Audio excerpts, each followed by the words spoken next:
Hey guys, it's Liz. For my book for the literature circle, I picked The Watsons Go to Birmingham, 1963, by Christopher Paul Curtis. I really enjoyed the book a lot. It was a really, really fantastic read. I chose it because it was in the social studies kind of subject specific list of the suggestions that we had because I'm going to be a history teacher. And so I wanted something that kind of took place within a larger historical context. And so that's why I chose it. It's about a family who lives in Michigan. There's Kenny. He's 10 years old. He's the main character and he's the narrator of the story. So you really read everything through his narrative and his point of view. His older brother Byron is 13 and is kind of described as a bully and a troublemaker. And then he's got a little sister named Joetta who's in kindergarten. And then he's got his mom and his dad who are both active parents in his life. So this family lives in Flint, Michigan. They're sometimes described as the weird Watsons because there's always something kind of crazy going on with them. They get into a lot of humorous situations. And to be honest with you, a lot of the book is really funny. There were a lot of moments where I really laughed out loud watching this family, or not watching, but reading about this family. I say watching because it really almost reminded me of a sitcom. You could imagine like each chapter being an episode of just the things that they get into. I don't know if this has been made into a movie, but it should be. It's really good. So anyway, this family lives in Flint. Their mom is from the South and she's always talking about wanting to go back. And one thing that the mom and dad are always doing is threatening the older brother Byron that they'll send him to Birmingham, Alabama, where their mom is from, to live with his grandma to kind of try to straighten him up. So Byron is kind of described as a bully. He's always picking on Kenny. He's always getting into trouble. And just every chapter, there's something he's doing that's driving his parents crazy and driving Kenny crazy.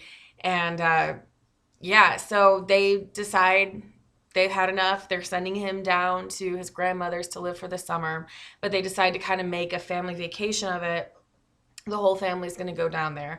Now, I don't know if you saw from the picture, this is an African American family going down to Birmingham, Alabama in 1963. There's a lot of racial tension going on. A lot of stuff is happening within the civil rights movement. And so that's why I chose the book. I'm really, really interested in that time in our history. And so I kind of, when I chose the book, thought that the whole thing was going to be really heavy.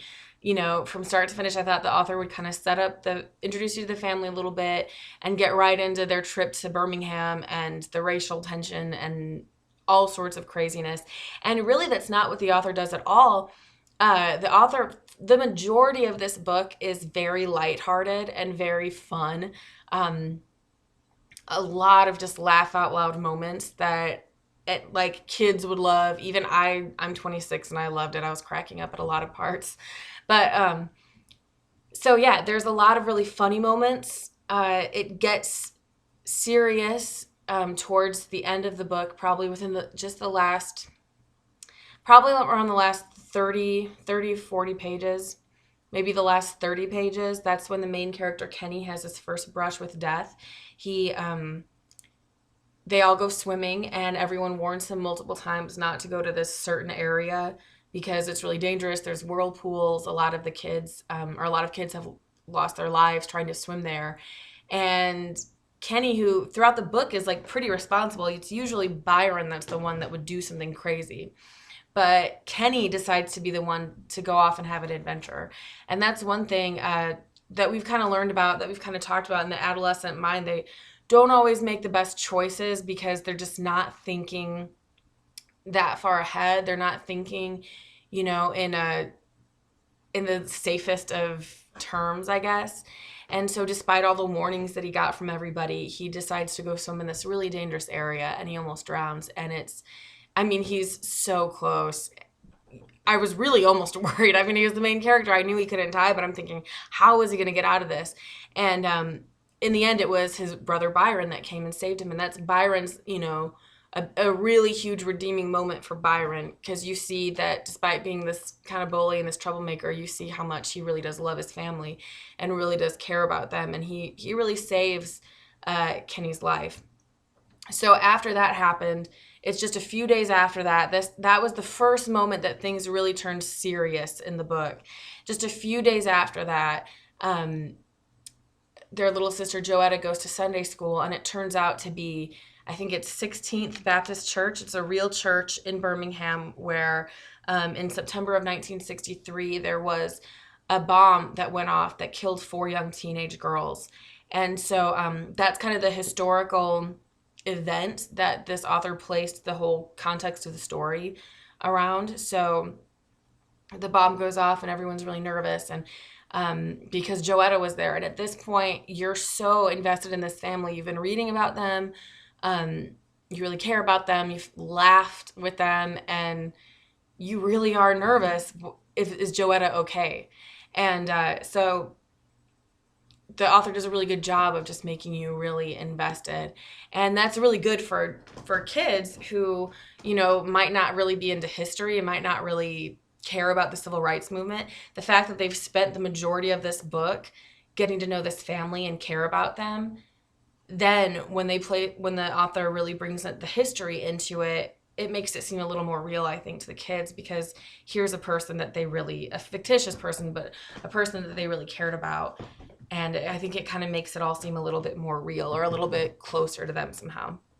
But Joetta's okay. The family decides to leave and go back to Michigan that night.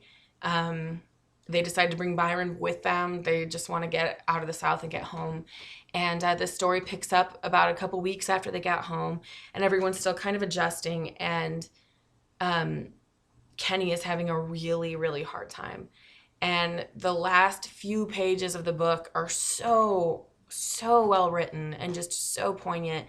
It's when Kenny's trying to deal with it the best he can, the best that his 10-year-old self can handle this amount of real fear and anxiety and everything that's going on.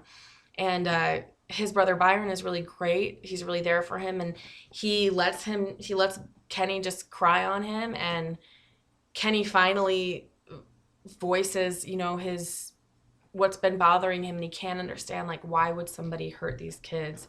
And it's really sad. The last few pages of the book are, they're pretty sad. They're pretty heavy. But Byron is really great to Kenny. And that's another way Byron saved Kenny's life in the water. But then he really saves him again from the depression and anxiety that Kenny's kind of headed toward. He saves him again. And so what you really see, there's just concepts of just growing up. Byron, who was this terror, just described as just this terror. He was mean, and he was a bully, and he was always picking on people. He grew up so fast throughout that, and he changed, and he became a really solid person for Kenny to be able to depend upon. And Kenny grew up a lot because he was a kid just dealing with regular kid problems, and all of a sudden he's dealing with fear and anxiety and guilt for, he thought he had these issues where he didn't think he was a big enough help to his sister. He grows up so much, and the book really ends on a very hopeful note where Byron tells Kenny, you're going to be okay. Everything's going to be okay. You're going to be fine. And in the epilogue of the book, the author really goes into a little bit more of the historical background, what really happened at the church that day in 1963. And he ends on just a hopeful note where he encourages kids to get out and be positive people and positive members of society, to stand up for what's right, and to be a voice for people who are being kind of oppressed. And so it was just a really, really good book. The author does this fantastic job of getting a lot of like really deep messages across towards the end, but he spends the majority of the book just being really, really fun and really funny and interesting. And then it's in those last few pages that the real heavy stuff comes out. So I don't know. I hope any of that made any sense, but just it was a really good book. The main things I just noticed as far as really relating to adolescence was just the choices that they make, how they go through this this I don't know. I guess their mind literally just doesn't make the best decisions sometimes, but they can also grow up real fast in scenarios that are just not anything that a kid should have to be dealing with, but I mean, just the way of the world. Sometimes they're confronted with these issues, and the book deals really well with those. Any other diversity was a good one, a good thing that came up a lot, just racial diversity, and also uh, economic diversity, because the kids come across, kids who have it far worse than them financially and better than them. So there's really you see you see a diverse range of kids in the book too. So it was a really good book. I hope this made any sense. Sorry if it was really long. Um, Thanks.